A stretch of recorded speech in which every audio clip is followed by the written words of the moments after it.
வணக்கம் வணக்கம் வணக்கம் மக்களே, வணக்கம் மக்களே. எல்லாரும் என்ன பண்ணிக்கிட்டு இருக்கீங்க? நான் காலையில குளிச்சுட்டு கிளம்பி வந்துட்டேனே, வேலைக்கு கிளம்பி வந்துட்டேன். ஆனா வேலை கிடைக்குமாங்கிறது கொஞ்சம் சந்தேகம் தான். நாளைக்கு முகூர்த்த நாள் நினைக்கிறேன். ஏதோ கடவுள் புண்ணியத்துல, அந்த இறைவன் புண்ணியத்துல, அந்த பகவான் புண்ணியத்துல நமக்கு ஏதாவது நல்ல வாடகை இருந்தால் நல்லா இருக்கும். அதுக்கு தகுந்த மாதிரி வாடகை ஒழுகணும், காசு நிறைய சம்பாதிக்கணும். ஆமா, உழைப்பே உயர்வு அப்படிலாம் சொல்லிக்கிட்டு இருக்காங்க. ஆனா நமக்கு என்ன நடக்கும்னு தெரியல. நம்ம உழைக்கணும்னு ஆசைப்படுறோம், ஆனா நமக்கு வாய்ப்புகள் கிடைக்க மாட்டேங்குது. பரவாயில்ல, நம்ம உழைப்பை மட்டுமே நம்புவோம். வருமானம் வருதோ இல்லையா அடுத்த கட்ட விஷயம், பார்த்துக்கலாம். Okay, bye bye, good morning everybody, good morning good morning good morning.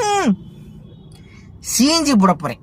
சிஎன்ஜியை போட்டு சாப்பிட்டுட்டு அப்புறம் ஆன் பண்றோம், ஓட்டுறா. சும்மா தக்க தக்க தக்க தக்க தக்க தக்க தக்க தக்க தக்க தக்க தக்க தக்க தக்க தக்க லட்ச லட்சமா கொட்டுன நம்ம அக்கௌண்ட்ல பணம்.